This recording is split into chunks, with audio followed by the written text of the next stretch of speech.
145 साल की औरत जो कि देखने में बहुत ही खूबसूरत थी और आज वह 5 लड़कों के साथ संबंध बना रही थी और फिर भी लड़के उसकी हालत खराब कर देते हैं, जिसकी वजह से यह 45 साल की औरत थोड़ा चिड़चिड़ाने लगती है और उनसे कहने लगती है कि तुम सबको बर्दाश्त करना मेरे बस की बात नहीं है। तभी उनमें से एक लड़का दूसरे लड़के से कहने लगता है कि भाई इसको जाने दो, नहीं तो इसकी हालत खराब हो जाएगी। तभी वो औरत कहने लगी कि आज मुझे जाने दो, कल मैं अपनी बेटी को लेकर आ जाऊंगी, तब तुम अपनी हसरतें पूरी कर लेना। उसके बाद लोगों ने उसे जाने दिया। फिर अगले दिन जो हुआ उसे सुनकर आप लोगों को मजा आ जाएगा। कृपया कहानी में अंत तक बने रहिएगा, क्योंकि इस कहानी में एक बहुत अच्छी सीख भी मिलने वाली है। दोस्तों, आप लोग मेरे अपने लोग हैं, मेरे देश के लोग हैं।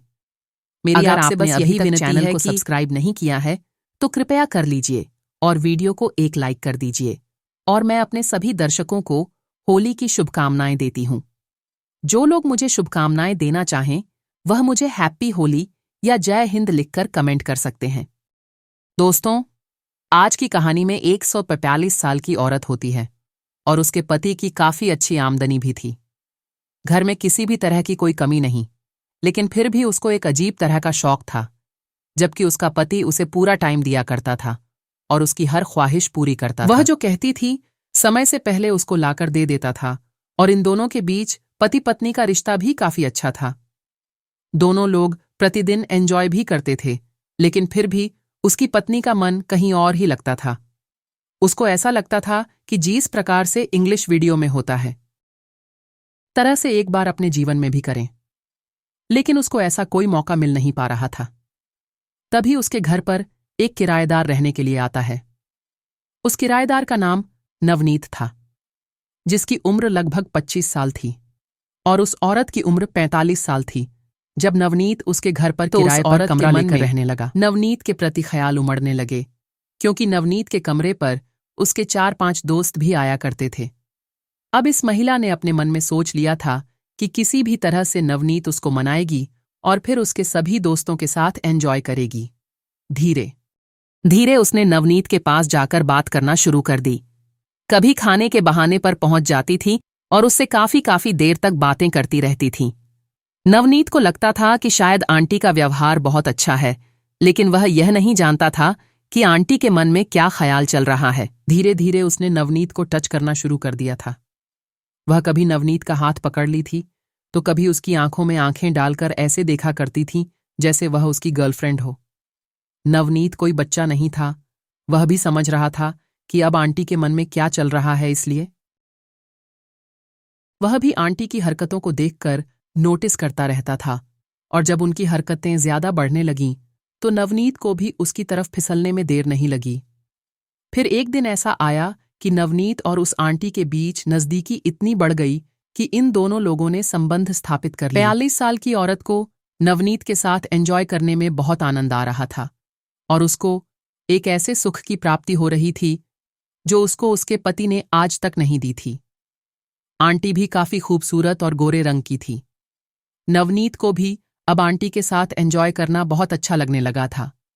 इसी तरह से यही खेल 15 दिन तक चला और फिर 15 दिनों के बाद आंटी ने उसे अपने मोबाइल पर कुछ वीडियो दिखने शुरू कर दिए। अब नवनीत और वह आंटी वीडियो का आनंद लेते थे और उसी तरह से एंजॉय किया करते थे।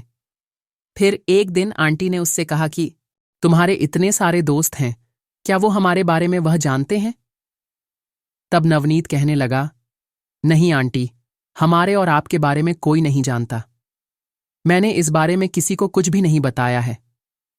ये बात सुनकर आंटी बोली कि आजकल नया जमाना है, तुम चाहो तो अपने दोस्तों को भी बता सकते हो। यह बात सुनकर नवनीत हैरान रह गया और अपने मन में सोचने लगा कि कैसी औरत है जो अपने बारे में ही इस टॉपिक पर लोगों को बताने को कह रही है, जबकि कोई भी ऐसी औरत नहीं होगी जो अपनी बदनामी करवाना चाहे। फिर नवनीत को लगा कि शायद आंटी मॉडर्न ख्याल की है, इसीलिए इनका इन सब चीजों से कोई फर्क नहीं पड़ता है। नवनीत के दोस्त अक्सर उसके कमरे पर आया करते थे, तो नवनीत ने एक दिन अपने सभी दोस्तों को आंटी के बारे में बता दिया। जब उसके दोस्तों को इस बारे में पता लगा, वह लोग भी आंटी को उसी नजर से देखने लगे। अब आंटी भी नवनीत के सभी दोस्तों के सामने जानबूझकर इधर से उधर मंडराती रहती थीं और नवनीत के दोस्त भी आंटी को टकटकी लगाकर देखते रहते थे। अब समय ऐसा आ चुका था कि बस उस मौके का इंतजार था जब आंटी को कमरे में बुलाया जाए और पांचों लोग मिलकर आंटी के साथ एंजॉय करें।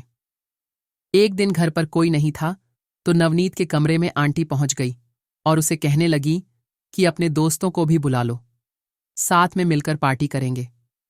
अब नवनीत भी समझ चुका था कि लेकिन फिर भी उसने आंटी को समझाया कि अगर मेरे दोस्त यहां पर आ गए तो आपकी हालत खराब कर देंगे, क्योंकि उनमें से कुछ लोग काफी समय लगाते हैं। आंटी बोली, कोई बात नहीं, मुझे आज तुम्हारे सभी दोस्तों से मिलना है और बैठकर उनसे कुछ देर बात करनी है।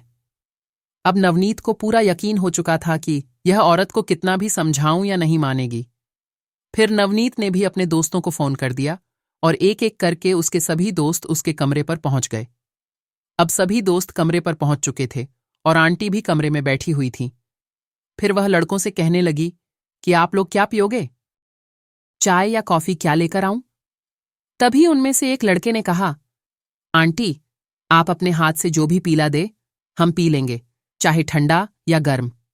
उसके बाद आंटी किचन में चली गई और फ्रिज में इसे कोल्ड ड्रिंक निकाली और 6 गिलासों में लौट ली और फिर उन सभी गिलासों में 2-2 गोली शक्तिवर्धक डालकर नवनीत के कमरे में पहुंच गई। फिर उसने एक एक करके सभी लोगों को कोल्ड ड्रिंक दी और एक गिलास खुद लोग भी लेकर पीने लगी। सभी गिलासों में शक्तिवर्धक गली डाली हुई थी और फिर वह सभी लड़कों से कहने लगी कि कोल्ड ड्रिंक पियो। सभी लोग कोल्ड ड्रिंक पीने लगे और फिर कुछ देर तक यह लोग बातें करते रहे। थोड़ी देर बाद इन लड़कों का संतुलन खराब होने लगा और आंटी भी अपने रंग में आ गई। फिर उसके बाद ये सभी लड़के आंटी के साथ एंजॉय करने लगे। आंटी को भी अपने दिल की हसरत करने में बहुत मजा आ रहा था। वह जो चाह रही थी आज उसके दिल की हसरत पूरी हो रही थी, लेकिन आंटी को यह एहसास नहीं था कि शक्तिवर्धक गोलियों का असर इतना ज्यादा हो जाएगा, वह लड़के उसकी हालत खराब कर देंगे। 3-4 घंटे तक यह लोग कमरे में रहे।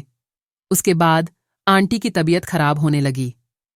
फिर वह इन सब लड़कों से कहने लगी कि आज नहीं, मैं तुम सबसे कल मिलती हूं। आंटी की ज्यादा तबीयत बिगड़ी हुई देखी आंटी को जाने दो, तो एक लड़के ने कहा तो कुछ भी हो सकता है। उस दिन आंटी वहां से चली गई और रात में जब वह सो रही थी तो उसके दिमाग में वहीं सब दृश्य घूम रहे थे। 15 दिन तक वह शांति से रही। उसके बाद उसने फिर से उन सभी लड़कों को बुलाया और वहीं सब कार्यक्रम जारी कर दिया। अब यही सिलसिला काफी समय तक चलता रहा और घर में इसी तरह का गंदा खेल लगभग 1 साल चला और अब वह समय आ चुका था जब नवनीत की पढ़ाई खत्म होने वाली थी और उसे अपने घर वापस जाना था। ये खबर सुनकर आंटी की बेचैनी बढ़ने लगी। अगर नवनीत अब उसको ऐसा लगने लगा था तो फिर जो वह चाहती है वह सब कैसे होगा? समय किसी के लिए रुकता ही नहीं है। वह दिन आ ही गया जब नवनीत को वहां से कमरा खाली करके जाना पड़ा। अब नवनीत अपने घर जा चुका था। इधर आंटी बेचैन रहने लगी थी। उसने जो नवनीत और उसके दोस्तों के साथ एंजॉय किया था वह उसकी एक आदत बन चुका था। अब उसे कोई ना कोई चाहिए था जो उसके साथ समय बिता सके। फिर उसने एक दिन अपने पति से कहा कि कमरा खाली है, कोई किराएदार देखो। उसके पति कहने वालों की हमें कौन सी इतनी आफत आ रही है, कोई किराएदार आएगा तो देखा जाएगा। लेकिन आंटी की बेचैनी तो उसका तड़पा रही थी। कुछ दिनों के बाद अचानक से उसके घर पर एक किराएदार रहने के लिए आ गया। उसने अपना सारा सामान सेट किया और अगले दिन अपनी पत्नी को लेकर कमरे पर पहुंच गया। अब उस किराएदार की पत्नी को देखकर आंटी के दिमाग की हिल गई। उनको लगने लगा कि इस किराएदार की पत्नी भी इसके साथ रहेंगी तो वह जो सोच रही है वह सब कैसे हो पाएगा। उसे तो लगा था कि किराएदार आया है एंजॉय करने तो इसके भी यार दोस्त होंगे, लेकिन यहां तो मामला ही उल्टा था। जो किराएदार रहने आया वह अपनी पत्नी को भी लेकर आ गया था। अब आंटी उस किराएदार से चिढ़ने लगी और बात बात पर उसको किसी न किसी बहाने से सुनाने लगती थी। फिर एक दिन उस किराएदार ने पूछ ही लिया कि आप मुझसे इतना चिढ़ती क्यों हैं?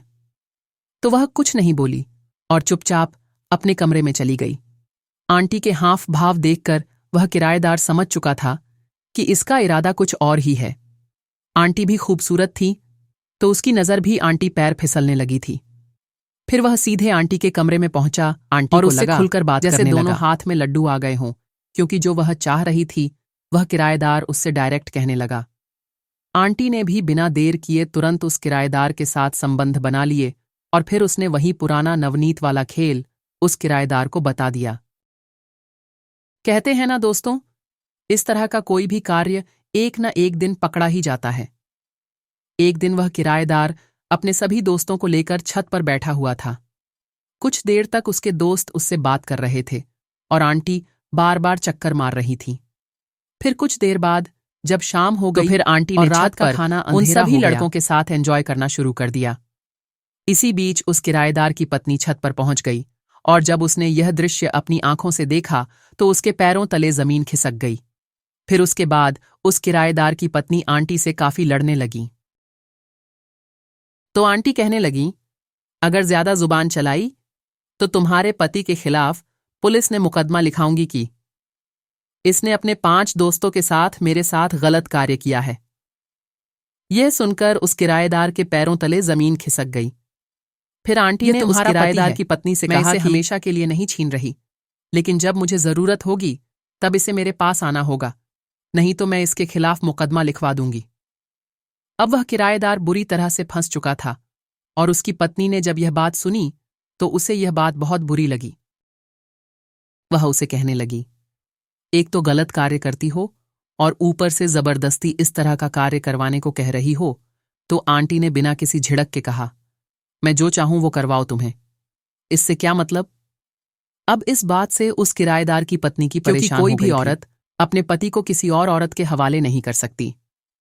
अब उसकी पत्नी भी समझ चुकी थी कि यह औरत मानने वालों में से नहीं है, तो इसीलिए उसने खुद से पुलिस बुलाई और उस औरत की सारी करतूत पुलिस को बताई। पुलिस भी यह सुनकर हैरान थी कि एक औरत सिर्फ अपने फायदे के लिए किसी इंसान का इस्तेमाल किस तरह से कर सकती है।